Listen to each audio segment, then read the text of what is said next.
नमस्कार दोस्तों, राधे राधे, हरे कृष्णा। चीकोस रेसिपीज में एक बार फिर से आप सबका स्वागत है। तो आज की जो वीडियो है वो है आपके सवालों के जवाब की पार्ट 2। तो जल्दी से पहला सवाल ले लेते हैं क्योंकि आप लोगों के सवाल अभी भी बहुत ज़्यादा हैं।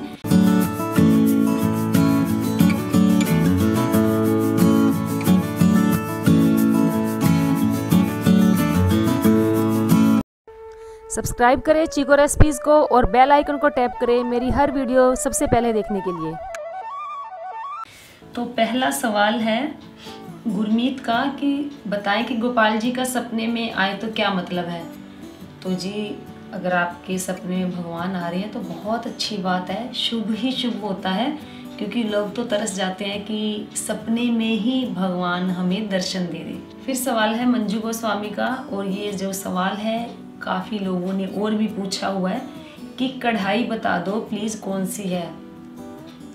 तो जी जल्दी ही अभी जो रेसिपी बनेगी उस कढ़ाई की डिटेल आपको बता दूंगी। फिर भी मैं आपको बता देती हूँ कि ये मैंने स्टेनलेस स्टील विनोद कंपनी की कढ़ाई ली है। ये ट्रिपल लेयर है, तो इसके अंदर जो सब्जी है बहुत अच्छी बनती है, यानी कि सब्जी जो है वो लगती नहीं है, जलती नहीं है।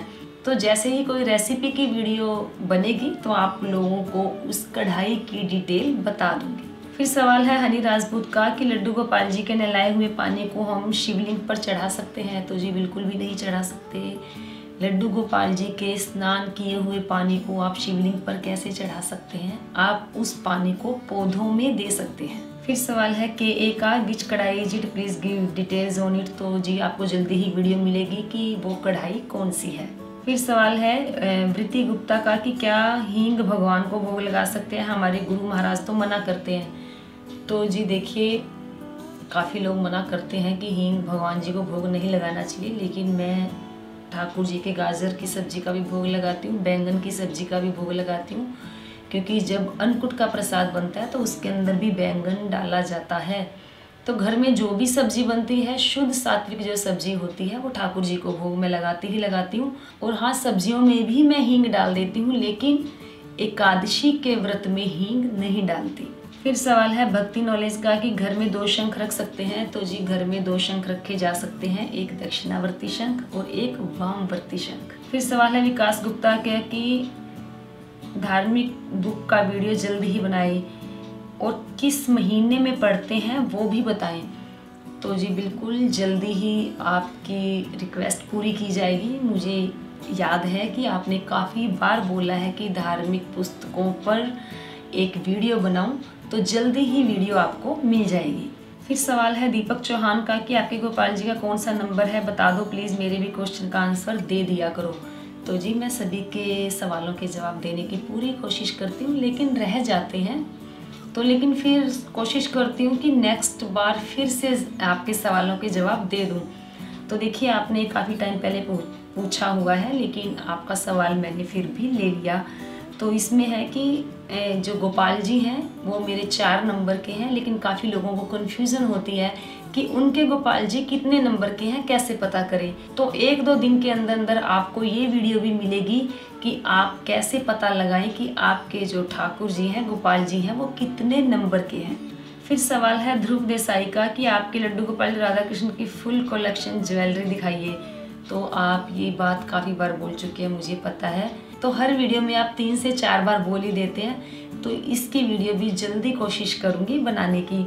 फिर सवाल है मयंक प्रणय का कि पूर्णिमा व्रत कब और कैसे रखें और उसकी पूजा विधि के बारे में बताएं। तो जी देखिए, पूर्णिमा के व्रत कैसे रखे जाते हैं इसके ऊपर मैं एक वीडियो अपलोड कर चुकी हूँ। उस वीडियो का लिंक जो है आपको डिस्क्रिप्शन बॉक्स में मिल जाएगा। तो वैसे पूर्णिमा के व्रत कहते हैं कि शरद पूर्णिमा के दिन से शुरू करने चाहिए। तो बाकी तो आप पूर्णिमा के व्रत हैं किसी भी पूर्णिमा से शुरू कर दें, लेकिन विधान यही है कि शरद पूर्णिमा के दिन से व्रत शुरू किए जाते हैं। लेकिन जैसा कि मैं हर बार बोलती हूँ कि शरद पूर्णिमा को तो अभी साल पड़ा है, क्योंकि अभी तो पूर्णिमा हो आकर ही गई है। तो अभी जो पूर्णिमा आ रही है उससे भी व्रत शुरू कर लें, क्योंकि अगली पूर्णिमा तक तो पता नहीं क्या हो क्या ना हो। तो इसलिए अच्छे काम जल्दी जल्दी कर लेने चाहिए, धर्म के काम भी जल्दी जल्दी कर लेने चाहिए। फिर सवाल है शिल्पी सिंह का कि जो दिवाली पर लक्ष्मी पूजन में धनिया रखा था उसका क्या करना है। तो जी मैंने तभी आपको बताया था कि दिवाली पर लक्ष्मी पूजन में जो थोड़ा सा धनिया रखा जाता है, उस धनिये को अपने घर के गमलों में आप डाल दें ताकि वो हरा धनिया बनकर उगाए। फिर सवाल है शिल्पा गिरी का कि डेली श्री दुर्गा कवच का पाठ करना हो तो क्या बाकी दोनों स्तोत्र भी पढ़ने होते हैं? तो जी ऐसा ज़रूरी नहीं है कि आपको जो दूसरे अग्रला और कीलक स्तोत्र पढ़ना जरूरी, ऐसा नहीं है। आप खाली दुर्गा कवच भी पढ़ सकते हैं। फिर सवाल है काव्या जियो का कि पीरियड्स में सूरज को जल दे सकते हैं क्या? तो जी पीरियड्स में आप सूरज को जल, सूर्य भगवान को जल नहीं दे सकते हैं। फिर सवाल है पंकज कुमार का, बताएं कि लड्डू गोपाल जी को किस किस वेजिटेबल्स का भोग लगता है? तो जी देखिए, मैं अपने घर में प्याज लहसुन को छोड़कर बाकी सभी वेजिटेबल्स का भोग लगाती हूँ। फिर सवाल है रानी अरोड़ा का कि घर पे गमले में आंवले का पौधा लगा सकते हैं या नहीं? तो जी आप अपने घर के गमले में आंवले का पौधा लगा सकते हो और आंवले का पौधा घर में लगाना शुभ माना जाता है और कहते हैं कि आंवले के पौधे में भी भगवान श्री हरि विष्णु का वास होता है। फिर सवाल है माधवी राजपूत का, तो आपका जो क्वेश्चन है वो काफ़ी बड़ा है कि YouTube पर प्रजापतिवार और गुरुवार और सत्यनारायण भगवान के बारे में काफ़ी वीडियो देखे, पर आप मुझे एक चीज़ बताएं कि तीनों चीज़ हैं एक ही है और अलग अलग गुरुवार और बृहस्पतिवार को हम पूजा कैसे करें, विधान है इसका, इस पर गुरुवार से पहले एक वीडियो अपलोड कर दीजिए, क्योंकि मैं गुरुवार का व्रत जो विष्णु भगवान का होता है जिसमें केले के पेड़ की पूजा की जाती है, और घर में केले के पेड़ कहाँ लगाना जाए, क्योंकि मेरे घर के बाहर कोई ऐसी जगह नहीं है, घर की छत पर मैं पेड़ पर लगा नहीं सकती क्योंकि हमारा यहाँ पर बंदर आते हैं। मेरे कमरे में बाहर एक छोटा सा आंगन है, क्या मैं उसमें लगा सकती हूँ? छोटे से आंगन में मेरी तुलसी का पौधा रखा हुआ है और छोटे छोटे पेड़ लगाए, मैं क्या वहाँ पर? तो जी बिल्कुल आप अपने घर में केले का पेड़ लगा सकते हो, और जो आप बृहस्पतिवार की पूजा करेंगे जिसमें केले के पेड़ की पूजा की जाती है वो विष्णु भगवान के लिए किया जाता है। तो बृहस्पतिवार के व्रत की जो पूरी पूजा विधि है वो मैं अपने चैनल पर अपलोड कर चुकी हूँ, आपको जो लिंक है डिस्क्रिप्शन बॉक्स में मिल जाएगा। बाकी आपने पूछा कि सत्यनारायण भगवान और बृहस्पतिवार की जो पूजा में क्या अंतर है, तो जी देखिए, जो सत्यनारायण भगवान है वो भी भगवान विष्णु की ही पूजा की जाती है, और जो गुरुवार है वो वीरवार के दिन केले के पेड़ की पूजा की जाती है। तो पूजा दोनों दिन ही विष्णु के रूपों की ही होती है, लेकिन जो पूजा का प्रोसीजर होता है वो सत्यनारायण भगवान की पूजा का जो प्रोसीजर है वो अलग है। अगर वो सत्यनारायण भगवान का व्रत करते हैं उसमें नमक वाला भोजन किया जाता है और सत्यनारायण भगवान की कथा सुनी जाती है और उसका जो प्रसाद है वो भी अलग होता है। और जो आप वीरवार के यानी कि बृहस्पतिवार के व्रत करते हैं उसकी भी पूजा का प्रोसीजर सत्यनारायण की पूजा से बिल्कुल अलग है। उसमें मीठा खाया जाता है बृहस्पतिवार के व्रत में, और जो उस दिन की जो दान भी दिया जाता है वो भी अलग ही दिया जाता है। तो यानी कि बेशक से दोनों में भगवान श्री हरि विष्णु के रूपों की ही पूजा की जाती है, लेकिन दोनों की पूजा का जो प्रोसीजर है, खान पान है, वो बिल्कुल अलग अलग है। फिर सवाल है शिल्पा चावला का कि क्या एकादशी व्रत में चाय पी सकते हैं? तो जी अगर आप डेली रूटीन में चाय पीते हैं तो एकादशी के व्रत में भी चाय पी सकते हो। फिर सवाल है शिल्पा चावला का ही कि दीदी क्या प्रेग्नेंट वुमेन एकादशी का फास्ट शुरू कर सकती है? तो जी देखिए, आप अपने शारीरिक सामर्थ्य के अनुसार व्रत करें, और आप जैसे आपकी जो हेल्थ है ठीक रहती है, अच्छी रहती है, आप एकदम हेल्दी हैं तो आप व्रत कर सकती हैं। तो लेकिन व्रत करते हुए आपको ये हमेशा ध्यान में रखना होगा कि आपके अंदर एक और जीवन पल रहा है, तो आपको उसको देखते हुए हर थोड़ी थोड़ी देर में आपको खाते रहना होगा। ऐसा नहीं कि जैसे कि व्रतों में नियम होता है कि थोड़ी थोड़ी देर में मुंह को जूठा नहीं किया जाना चाहिए, या तो पूरे दिन में एक बार खाएं या 2 बार खाएं। 2 बार से मतलब कि चाय पानी पी ली या कोई फ्रूट खा लिया और एक बार आपने पूरा भोजन कर लिया, तो आपको ऐसे नहीं करना है, आपको थोड़ी थोड़ी देर में कुछ ना कुछ खाते रहना है। फिर सवाल है रिया ऋषि का कि मुझे ठाकुर जी की स्थापना पूर्णिमा 30 दिसंबर को करनी है मैम, किसी ने कहा है तारा डूब गया है तो क्या स्थापना नहीं कर सकते? मेरी सारी तैयारी हो गई, प्लीज़ आंसर मी। तो जी बिल्कुल, आप तारा डूब गया है, आप किसी भी भगवान की प्राण प्रतिष्ठा स्थापना नहीं कर सकते हैं।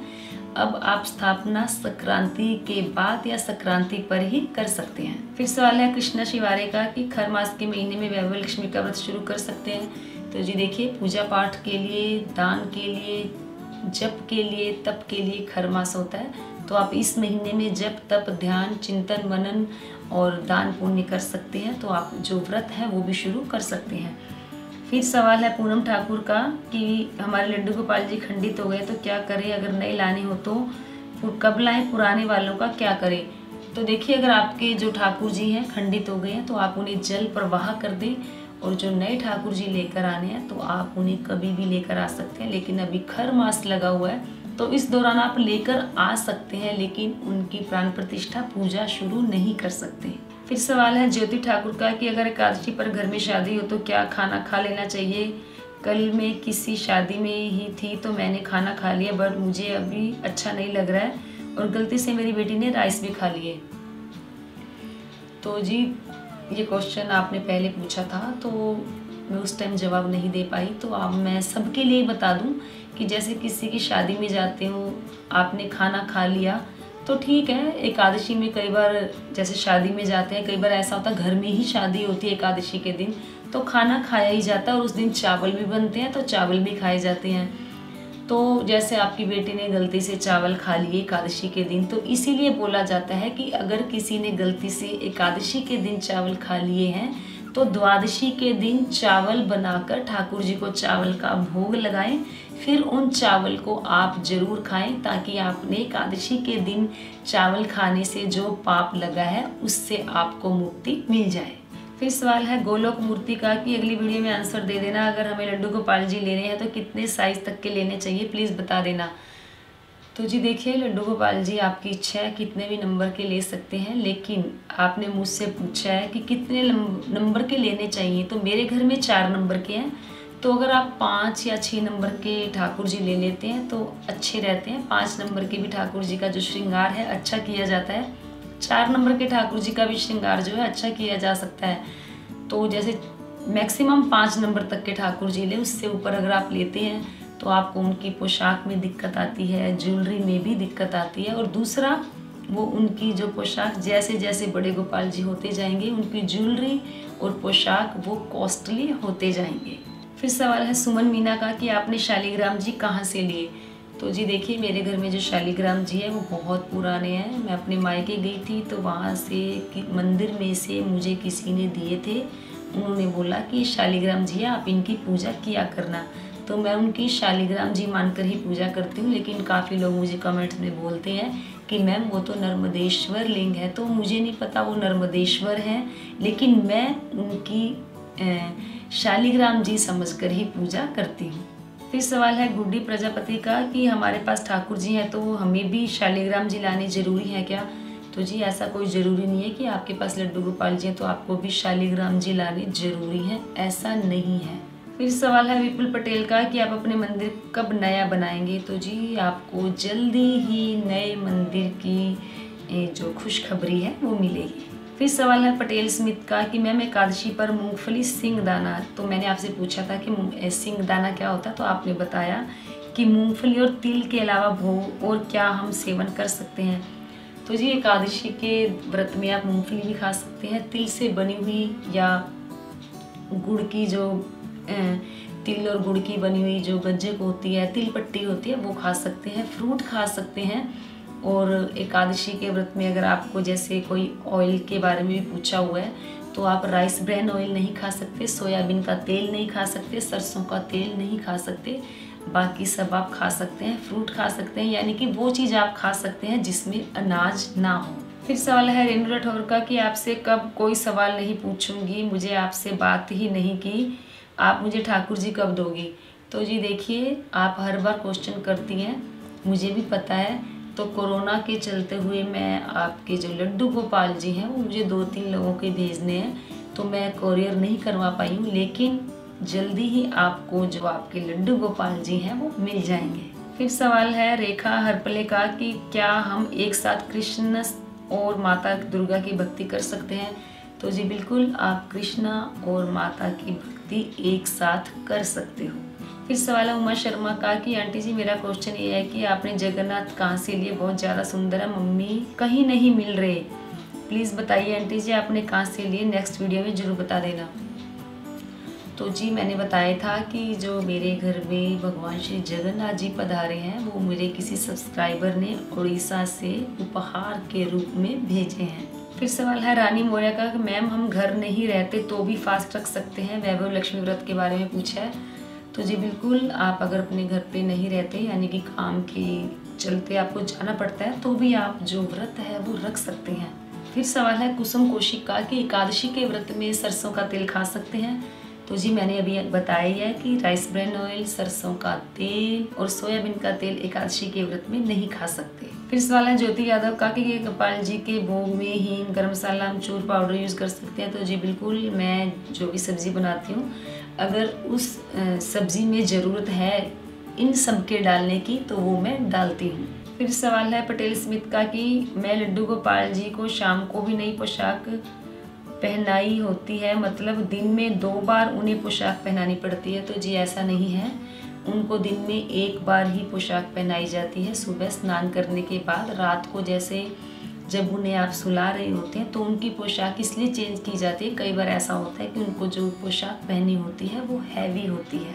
फिर सवाल है पूनम शर्मा का कि शुभ मुहूर्त फॉर गॉड स्थापना इन दिसंबर एंड जनवरी। तो देखिए, दिसंबर के महीने में अभी कोई शुभ मुहूर्त नहीं है भगवान की स्थापना करने का। जनवरी में भी वो 13 या 14 जनवरी के बाद ही है, क्योंकि अभी जो देव हैं वो सो गए हैं, यानी कि जो खर मास है वो लगा हुआ है। फिर सवाल है दिव्या डार्जिलिंग का कि सत्यनारायण व्रत कब से करें। तो जी सत्यनारायण का व्रत आप किसी भी महीने से शुरू कर सकते हैं, क्योंकि सत्यनारायण व्रत जो आता है वो महीने में 1 बार ही आता है और वो पूर्णिमा से पहले आता है, यानी कि कई बार तो पूर्णिमा से 1 दिन पहले होता है और कई बार पूर्णिमा के दिन ही वो व्रत आता है। फिर सवाल है कविता ठकरान का कि खर मास में युगल जोड़ी लेकर आ सकते हैं। तो जी खर मास में आप किसी भी भगवान की प्रतिमा लेकर आ सकते हैं, विग्रह लेकर आ सकते हैं, लेकिन स्थापना नहीं कर सकते। तो ये थे आप सभी के सवालों के जवाब। मैंने पूरी कोशिश की सभी के सवालों के जवाब देने की। अगर फिर भी किसी के सवाल रह गए हैं तो प्लीज़ आप कमेंट बॉक्स में दोबारा से लिख दें, नेक्स्ट वीडियो में आपके सवालों के जवाब मिल जाएंगे। तो उम्मीद करती हूँ आपको आज की वीडियो जरूर पसंद आई होगी। तो लाइक करें, शेयर करें, चैनल को सब्सक्राइब करना बिल्कुल ना भूलें। हमेशा की तरह अपने सुझाव देते रहें। आज के लिए इतना ही, फिर मिलते हैं। धन्यवाद। हरे कृष्णा।